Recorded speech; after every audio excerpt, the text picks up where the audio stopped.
Who is ready for video number 4? So I can't believe we're over halfway through this week. There are still so many tips to share. We are going to be continuing the discussion today about SEO, this time talking about the technical side of things. So don't feel like you need to be an expert, but hopefully these tips will give you some insight into the world of search engine optimization. So for most of what we're going to be talking about today, I know I already mentioned this yesterday, you don't really need to be an expert in coding or HTML. There might be a few things that you will need to enlist the help of an expert, but otherwise, let's jump in. So in the marketing world, there has been a lot of talk and chatter about, is SEO dead? And personally, I don't believe it's dead. I just believe that it's changing. So Google still wants to rank sites that you want to see. And remember, the core algorithm no longer focuses solely on those backlinks and keyword density, but it's really about the user experience. So you might see your click-through rate drop a little bit. You might see Google continuing to adjust their algorithm. All of that's to be expected. Like I said on Monday, the local search landscape is really changing, and the biggest thing is that we need to adapt our strategies to change with it. So local intent is becoming more relevant. Google My Business is becoming a more powerful channel. And so it's really about leveraging all of your marketing channels so that they're working together. Remember, marketing is about more than just having a website. It's about creating an omni-channel approach and providing consistent user experiences across all of those channels. So tip number 1 is run a website audit. So what's a website audit? It's basically a health check on your SEO. It lets you know how your website is doing. So we use a paid tool that goes into a lot of detail about your website, but there are free tools out there that you can use.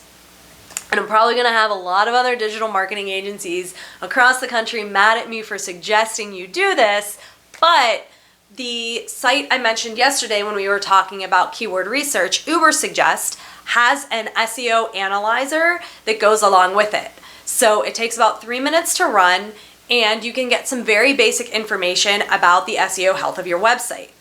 By no means is this a complete comprehensive analysis, but you can get basic information like your SEO score, what your monthly organic traffic is, the number of keywords that your domain's ranking for, how many backlinks you have, and even if there are any errors that could be really impacting the SEO health of your site.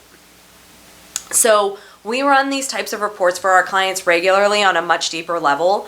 But with the free version, you can at least see if there's a need for any type of significant work on your site or not. The report also provides the site load time for both your desktop and mobile version of your site, which brings us to tip number 2. And tip number 2 is speed up your load time. So the goal for your site is for it to load in 3 seconds or less. If it's a little over that, it's okay. But just note that for every additional half a second it takes for your site to load, it increases the percentage of visitors that are going to leave. So actually, Walmart found that for every 1 second it improved its load time, the conversion rate increased by 2%. Yes, I know Walmart is a giant company, but let's be honest, your 500 to 2,000 visitors a month on your storage website isn't really going to give us enough data to show any type of true impact. You really need tens of thousands of visitors a month to get a good sampling of how people behave.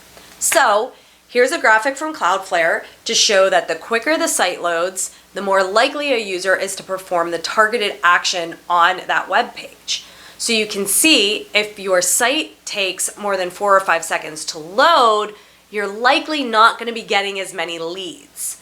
So while there isn't much you can personally do about increasing site speed, your web developer can. So go take your findings to your digital partner and have them get to work. Tip number 3, optimize your visual content. So your visual content is things like your images, videos, infographics. Basically what you want to do here is make sure you're including text content with those visual pieces of content. So for your images, you want to make sure that you're including an image alt tag.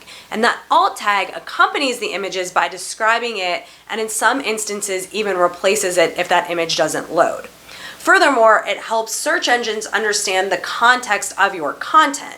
So you're really describing to Google what that image is. Because remember, Google can only read letters, numbers, and symbols. It can't tell that you have a picture of a drive-up storage unit on your website, or that you have happy customers signing a lease. It only knows that there's an image there, so without that alt tag, it doesn't know what that image is. The same goes for your video content. You want to make sure that you have descriptive information written that will provide context to the search engines about any videos that are included. So all that keyword research that we talked about yesterday ties in directly to this information as well. So you want to make sure that in the image alt tags and in any descriptors for your videos, you're using those keywords. You're not stuffing those keywords in there, but you're writing those descriptions as though you're talking or telling a person what they are. So you might say something like, storage units in our well-lit, clean, climate-controlled building. Tip number 4, create unique title tags. So the primary job of a title tag or SEO title is to tell visitors and search engines exactly what they can expect from your web page. And it's done in a very short and concise way. So the title tag is really there to entice the user to click through to your page from the search results.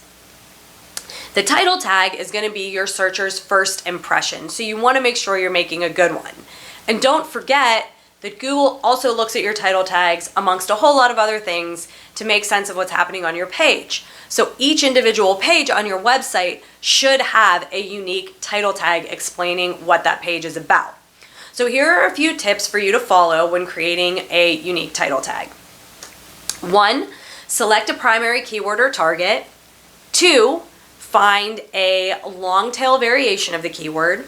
And 3, look at what's unique about your content that you want to make sure you're telling people. So I can't tell you how many times I look at websites and I see title tags that are only 1 or 2 words, and there's absolutely nothing descriptive about it and no real keywords being used. So for example, I see a lot of size guide. Well, there's nothing unique about that, and what happened to the keyword research that we talked about yesterday? I mean, at least make the title tag storage unit size guide. Or what about making it a question and saying what fits in a storage unit? So you may notice every once in a while that Google changes out your title tag. It's not what you entered as the title tag in your website. And honestly, one of the reasons that Google does that is because it probably thinks that your title tag sucks, or that there's just flat out a more suitable tag for the search query. So go back, look at your title tags, see if they're descriptive, see if they include those keywords, and really title tags are not complicated. They just take a bit of time and a little bit of effort. Honestly, they will never be 100% perfect, but the great thing about them is that you can always aim to continually test and improve them over time. So tip number 5, create unique meta descriptions. So the primary job of the meta description or SEO description is to provide a brief summary of the information on the web page. And while it's not as important for your actual search ranking, it is important for gaining those click-throughs from searchers. So I'm not going to spend a ton of time on this here, but I do want to just make a few quick points. 1, don't forget to use your keywords. 2, write a description that's relevant and compelling. Write as though you're talking to a person, and then create a unique description for every web page. So if you don't write SEO descriptions for your website, Google will simply pull the first bit of content from your web page. That's likely not going to do the best job of telling the story to someone to get them to click on your link. So take the extra time, write the 160 character description, and let users know what they can expect. Tip number 6, submit your sitemap to Google Search Console. So most sophisticated website developers will have likely already done this for you, But if you've built your site yourself, or if you've had a smaller shop build it for you, you'll want to verify that the site has been submitted to Google Search Console. So what does that mean? It means that you need to create an XML sitemap of your website. And basically an XML sitemap is a roadmap that leads Google to all the important pages on your website. So you will not be penalized if you don't do this, but you won't get the benefits of making it easy for Google to crawl your site. By doing this, you're basically saying, hey Google, here is a list of all the important pages on my website. Please index them. So you're probably sitting there thinking, well, how the heck can I do that? Well, the good news is, if your site is built in WordPress, there are plenty of free tools and plugins for you to use to make this happen. Two really easy ones and really good ones are All-in-One SEO and Yoast SEO. If your site was not built on WordPress, there's another good tool for you to use, Screaming Frog. Screaming Frog is probably one of the better options if your site is not built in WordPress. So you're probably also wondering, do I have to submit my sitemap every time I update my website? The easy answer is no. So Google will recrawl these pages on its own. The only time you might want to actually submit a sitemap is if you're updating critical information. So that was a lot of information about SEO. It's probably one of the most complex marketing channels out there. There are just so many moving parts and pieces about it. So tomorrow we'll be coming to the end of our week-long marketing discussion. We will be closing the week out talking about search engine marketing and Google Ads. So finally, as a reminder, we will be doing that bonus video discussing tips for better data and tracking, because we want to make sure all these things are working for us. So as always, if you have any questions, leave them in the comments below. Otherwise, thanks for watching, and we will see you tomorrow.